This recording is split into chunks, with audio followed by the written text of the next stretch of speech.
तो इसलिए हमारे नेताओं की दोहरी जिम्मेदारी है, एक चुनावी जिम्मेदारी है और दूसरा कल्चर के लेवल पे जिम्मेदारी है कि इन पिछड़ों को समझाए कि तुम वोट देने के लिए और लाठी चलाने के लिए हिंदू बन जाते हो, और जब यूनिवर्सिटी में प्रोफेसर बनना होता है, जब नौकरियों में आरक्षण की बात होती है, तब तुम पिछड़े बन जाते हो। तो इसलिए पहले तय कर लो कि क्षत्रिय हो कि पिछड़े हो। और यही बात दलित समुदाय पे भी लागू होती है कि आप जो चले जाते हो वहाँ उसके कम्युनल वायलेंस में, मुसलमानों के खिलाफ आपको भड़का देता है, तो तय कर लो कि आप अनुसूचित जाति हो, दलित हो कि हिंदू हो। और हिंदू हो और क्षत्रिय होगा तो रिजर्वेशन छोड़ दो, फिर जाओ हिंदू बन जाओ फिर। तो जब आपके हक हकूक़ की बात आती है तब तो आप पिछड़े और दलित हो जाते हो, और जब हक हकूक़ की बात नहीं है, जब वोट लेना है, खाली लाठी चलाना है, तब आप हिंदू हो गए। तो इसीलिए कह रहा हूँ कम्युनल वायलेंस जितने होते हैं, आपने किसी बड़े लोगों के बच्चों को देखा है कांवड़ यात्रा में या फिर अभी डीजे में? बताइए जरा मुझे। तो इसलिए कह रहा हूँ ईमानदारी से आरएसएस बीजेपी ईमानदार इस सेंस में है कि उसको जो एजेंडा सेट करना उसने कर दिया है, और ओपोजिशन पार्टी भी उसी एजेंडा पर खेलती रहती है। जबकि क्लियर कट ओपोजिशन को स्टैंड लेना चाहिए कि हमारे लिए सोशल जस्टिस इम्पॉर्टेंट जितना है उतना ही इम्पॉर्टेंट सेकुलरिज्म भी है। ये सवाल खुद भी लड़ना पड़ेगा। और अभी ले चलता हूँ बिहार से, प्रशांत किशोर हैं, वो बड़ी बड़ी बातें हुई हैं कि जनसंख्या के हिसाब से टिकट बांटेंगे, लेकिन कार्यकारी अध्यक्ष एक फॉर्मर ब्यूरोक्रेट दलित समुदाय के हैं, उनको बनाया है। आज पहले दलित से शुरू करता हूँ, तब उस पर आ जाऊँगा। देश में 28 सूबा हैं और ये केंद्र शासित राज्य भी हैं। एक जगह भी एक भी दलित सीएम नहीं है। दलित को ज़रूरत पड़ने पर आप हिंदू ही बना लेते हैं, वोट भी चाहिए। एक भी नॉर्थ इंडिया में एक बड़ा दलित नेता बताइए जिसको कटिंग क्रॉस रीजन और कास्ट उसको लीडरशिप हो, एक भी नेता नहीं है। और ये देखिए अब तो दबाव की राजनीति है ना, सिंबलिज्म में ही बात करते हैं। वैसे हम सिंबलिज्म में विश्वास नहीं करते हैं। सीएम भी बना दोगे, पीएम भी बना दोगे, तो आज तो देख ही रहे हैं कि पीएम पिछड़े हैं और ट्राइबल राष्ट्रपति हैं, लेकिन ट्राइबल का पिछड़ों का क्या हाल है सबसे छुपा नहीं है। लेकिन सिंबलिज्म भी अगर करना है तो कम से कम एक दलित सीएम तो देश में होना चाहिए कि नहीं होना चाहिए, हैं? तो दलितों का वोट चाहिए, लेकिन दलित सीएम दलित लीडर नहीं चाहिए, दलित एमएलए एमपी चाहिए, दलित वोट चाहिए, नंबर 1। नंबर 2, मुसलमानों की हालत थोड़ा सा मैं ईमानदारी से कह देता हूँ, थोड़ा सा ज़्यादा ख़राब है और वाकई मुसलमान समुदाय सहमा हुआ है। अभी नवरात्रा का समय है, आप सबसे मेरी गुजारिश है कि आप मेरे घर से आओ, वहाँ से आप झंडे वाला की तरह रास्ता तय करो, और जितने गाड़ी में डीजे बज रहे हैं, बड़े बड़े साउंड बज रहे हैं, कहाँ पे बज रहे हैं, उस पर डांस कौन कर रहे हैं और बजा कौन रहे हैं, इसका ज़रा सामाजिक सर्वेक्षण कर लो आप। उसमें कौन लोग हैं?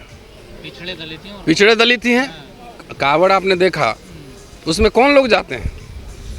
तो हमारे पास हमारे कुछ आरएसएस बीजेपी के भी मित्र हैं, तो ये सवाल हुआ कि भाई मुसलमान को कह रहे हो पाकिस्तान चले जाओ, तो मुसलमान पाकिस्तान चला जाएगा तो जो आपका कावड़ हो रहा है, जो मुसलमान के खिलाफ दलित पिछड़ा लाठी ले घूम रहा है, वो लाठी किधर घूमेगा, ज़रा ये सोच लो। तो ये बात तो तय है कि बहुत ही सिस्टमैटिक तरीके से आरएसएस बीजेपी ने पूरे दलित और बैकवर्ड कम्युनिटी का कम्युनलाइजेशन किया है, फिक्टिशियस हिंदू बनाया उसको, और वही इनका जो है ना पूरा रथ ढो रहा है। इसलिए मुसलमानों के लिए एक तरह संकट का समय है। इस समय चाहिए कि जो भी एट्रोसिटीज़ हो रही हैं मुसलमानों के ऊपर, कम से कम ऑल पॉलिटिकल पार्टीज़, आप वोट तो लेते हैं, उम्मीद करते हैं कि वोट तो फ्री का आएगा, तो कोई भी एट्रोसिटीज़ होता है उस पर स्टैंड लीजिए और खुल के राष्ट्रीय मंच पर, राष्ट्रीय फलक पर अपनी बात रखिए और बोलिए। सिर्फ सिंबलिज्म से नहीं चलेगा। बोलते क्यों नहीं, आखिर क्या वजह? अब तो नेता बताएंगे, हम तो बोल रहे हैं ना, बोले कि नहीं बोले? वोट चाहिए तो मुसलमान कोई पार्टी का प्रेसिडेंट है, क्या कह रहा, क्या वजह, क्यों नहीं बोलना चाहते? एक्चुअली मैंने क्या कहा आपने सुना नहीं, पूरा आरएसएस बीजेपी ने हिंदुआइजेशन कर दिया, फिक्टिशियस कम्युनलाइजेशन कर दिया है। तो इनको भी लग रहा है कि कहीं हम मुसलमान के पास जाएंगे तो कहीं ये तथाकथित दलित पिछड़ा हिंदू वोट है, कहीं ये न भाग जाए। ये है चक्कर ना, मतलब वो भी हिंदू के रास्ते पे। हाँ, पर जो पार्टियां हैं सेकुलरिज्म के नाम पर जीत का है। आपने देखा जब शपथ ले रहे थे तो संविधान उनके हाथ में था जी। तो नहीं जरूरत है कि संविधान जब खतरे में है तो वो खड़े रहे। आज जब पैगंबर के खिलाफ, नबी के खिलाफ, precisely this is what I am saying कि आपको डर किस बात का है? वोट भी करना है तो आज नकल नहीं तो आप तो प्लेटफॉर्म तो पूरा एजेंडा सेट आरएसएस बीजेपी करेगा। वो बोलेगा ये हिंदू है तो सब मान लेगा हिंदू है। आप बोलो कि you are Dalit, you are not a Hindu, Ambedkar को पढ़ो, उनके धर्मांतरण के भाषणों को पढ़ो। वो क्या कह रहे हैं? अंबेडकर के नाम पे राजनीति कर रहे हो और अंबेडकर के बारे में एक लाइन पता नहीं है। इन नेताओं का काम है जाके बोले वहाँ कि तुम पिछड़े हो, हिंदू नहीं पिछड़े हो तुम, तुम्हारे बच्चों का स्कूल का, कॉलेज का, यूनिवर्सिटी का, उनके फ्यूचर का, करियर का पूरा चैलेंज है और बीजेपी आरएसएस सब ये ख़त्म कर रही है। ये समझाना पड़ेगा ना लोगों को। अरे हम लोगों ने रोस्टर का आंदोलन चलाया, अभी सूरज जी हमारे साथ है, लक्ष्मण जी यहीं था कहीं, और धर्मेंद्र जी साथ थे। आज मैंने कहा ना कि नेता के भरोसे थोड़ी आदेश लेने का इंतजार करेंगे, सड़क पे उतरेंगे। और रोस्टर का आंदोलन हम ही लोगों ने शुरू किया था। और जयप्रकाश यादव जो कि आरजेडी के नेता हैं, एक बार शरद जी घर पे मिले हमें, उन्होंने कहा कि रतन जी आप लोगों ने ऐसा क्या कह दिया कि मेरे कॉन्स्टिट्यूंसी में 19 साल का एक लड़का हमसे पूछ रहा है कि रोस्टर पे आपने बोला कि नहीं बोला। उसको रोस्टर पता भी नहीं होगा, लेकिन वो मैसेज चला गया। तो सोशल लीडरशिप बहुत ज़रूरी है, और सोशल लीडरशिप जब हमारा समाज नहीं बनाएगा जो कि निस्वार्थ हो, तब तक नेताओं पर और पॉलिटिकल पार्टीज़ पे अंकुश नहीं लगेंगे। सेकुलरिज्म के सवाल उतना ही इम्पोर्टेंट हमारे लिए है। और ये तमाम बड़े नेताओं जो रहे, खाली ये नहीं कह रहा हूँ कि नेताओं के भरोसे, आखिर पार्लियामेंट में तो नेता ही उठाएंगे ना, लेकिन हर काम के लिए नेता को ये नहीं करेंगे आप ही के भरोसे, आप जब बोलेंगे तभी हम चाय पियेंगे।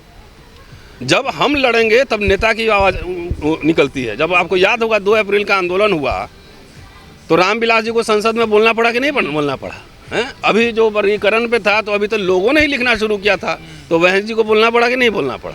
तो जब लोग आवाज़ उठाते हैं, जब आप जैसे साथी हैं करोड़ों लोगों के पास हमारी आवाज़ पहुंचाते हैं, जब एजेंडा बनने लगता है तो नेताओं को मजबूर होना पड़ता है कि संसद में भी बोले और संसद के बाहर भी बोले। ये मैं कह रहा हूँ कि खाली छोड़ दें कि नेताजी ही सब करेंगे, हम वोट दे दिया, 5 साल हम भात खा के सोए हुए हैं, तब बात नहीं बनेगी। नेताओं पे प्रेशर लगातार बिल्डअप करना पड़ेगा। और यही बात मुस्लिम समुदाय को भी सोचना पड़ेगा, दलितों को भी सोचना पड़ेगा, पिछड़ों को भी सोचना पड़ेगा। चुपचाप खाली वोट देते हो, सवाल कौन करेगा? यही चीज मतलब सेकुलर पार्टियां जो कर रही हैं। सेकुलर नहीं, मुसलमान समाज क्या करेगा?